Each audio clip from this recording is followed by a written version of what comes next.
Bonjour. Alors, en ce moment, nous sommes tous un peu dans une période de transition, une période charnière, qui est celle, évidemment, de la rentrée de septembre. Alors, peu importe où vous vous trouvez, que vous soyez en Europe, en Australie, en Amérique du Nord, si vous avez des enfants, vous avez dû en plus faire face au casse-tête de l'école en temps de pandémie, savoir qu'est-ce que je fais, est-ce que je garde mon enfant à la maison, est-ce que j'envoie mon enfant à l'école, quand je l'envoie à l'école, quelle va être la réalité que nous allons rencontrer à l'école. Bref, beaucoup d'anxiété, beaucoup de questionnements comme parents, et en particulier aussi pour les parents qui travaillent, qui s'ajoutent déjà à une période qui peut être à la base anxiogène, qui est celle du retour à l'école, qui est celle de la rentrée. Alors, pour ceux qui n'ont pas d'enfants, cette période aussi, bien souvent, elle peut être assez anxiogène parce que justement, elle est très chargée symboliquement. La rentrée, c'est aussi mettre de nouvelles habitudes, de nouvelles routines en place. Si on est soi-même étudiant, eh bien, on est du coup face aussi à la réalité du retour à l'école, mais qu'on vit dans une autre perspective, évidemment. Donc, comme je disais, où vous soyez, c'est généralement une période de transition.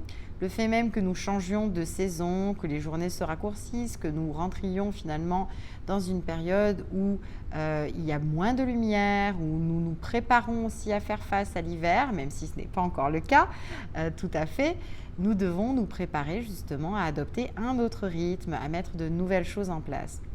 Alors avant finalement de se préparer à faire tous ces changements qui peut-être vous occasionnent du stress, j'aimerais vous inviter d'abord à vraiment faire le bilan des derniers mois de l'été.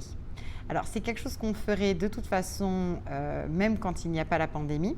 Donc, quelque part, je vais laisser cette vidéo avec une approche assez générale qui pourrait s'appliquer pour l'été que nous venons de traverser, chacun et chacune, mais aussi qui pourrait être une approche que nous avons pour n'importe quel été, étant donné que c'est souvent des mois qui sont plus ralentis, des mois pendant lesquels nous avons l'occasion peut-être de prendre un congé. Et si nous avons des enfants, eh bien c'est un congé un peu forcé obligatoirement, même si on ne voudrait pas nécessairement ralentir son activité, mais parce qu'on doit avoir les enfants à la maison et on ne peut pas peut-être toujours les envoyer dans des camps de vacances, etc.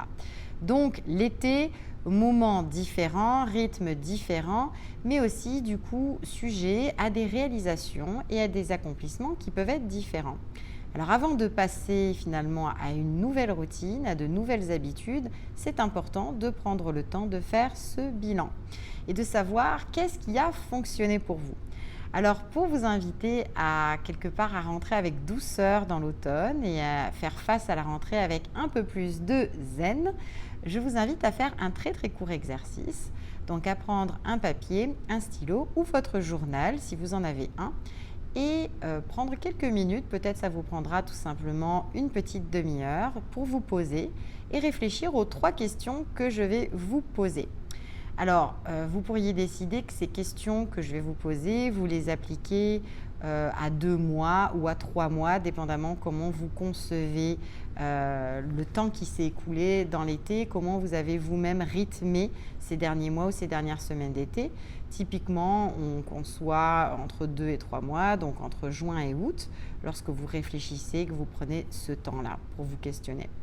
Alors, la première question à vous poser, une fois que vous aurez donc votre morceau de papier, votre stylo ou votre journal, c'est de vous demander, quand je regarde un petit peu les dernières semaines, qu'est-ce qui, selon moi, s'est mieux passé que l'été dernier? Qu'est-ce que j'ai fait encore mieux cet été que j'ai pu faire l'été dernier quand je prends le temps de faire cette comparaison? Qu'est-ce qui a mieux fonctionné? Qu'est-ce qui s'est mieux passé?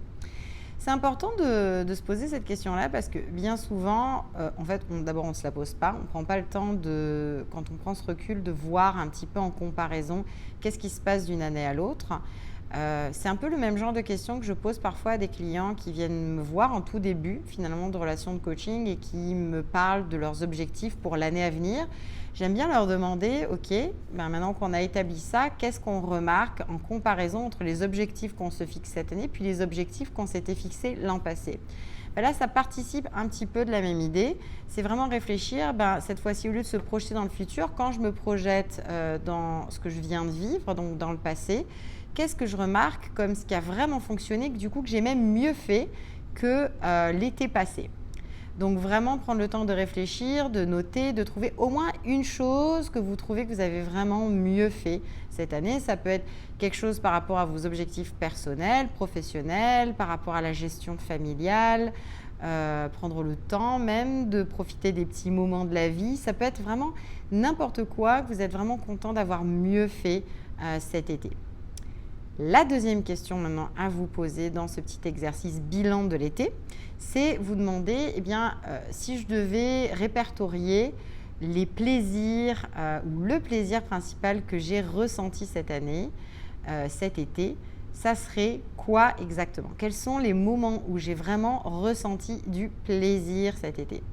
Alors, je vous souhaite d'en trouver plus d'un, d'avoir pu expérimenter le plaisir, de vous être reconnecté au plaisir, que ce soit d'être dans la nature, que ce soit de profiter du soleil, que ce soit de profiter de la compagnie des gens retrouvés hors confinement.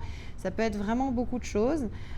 Si vous avez plus de difficultés parce que finalement l'été a été peut-être une période difficile pour vous, prenez le temps de réfléchir à quel est un moment où vous avez pu ressentir du plaisir. Puis si c'est encore difficile d'identifier ce moment-là, c'est une occasion pour vous, du coup, de réfléchir qu'est-ce que je pourrais mettre en place pour les semaines à venir et pour l'automne pour m'assurer cette fois que je pourrais être davantage connectée au plaisir. Comment je pourrais créer des opportunités de plaisir pour moi-même? Qu'est-ce qui est dans mon contrôle qui me permettra de vivre cette expérience, d'y être plus connectée? Donc, deuxième question, davantage axée sur réflexion sur le plaisir ressenti cet été dans les derniers mois.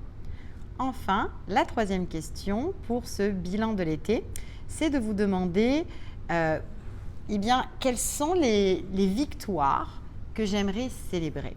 Les victoires, les accomplissements, les « yeah, super, j'ai réussi à faire ça », ça peut partir de quelque chose de très très petit et qui pour quelqu'un d'autre vous pensez sera insignifiant, mais qui pour vous quelque part est important de souligner à une grande victoire, un projet qui vous tenait à cœur depuis longtemps, que vous avez peut-être accompli. Donc, il n'y a pas de petite ou de grande victoire qui, du coup, mériterait de rentrer dans cette catégorie. Tout peut être considéré.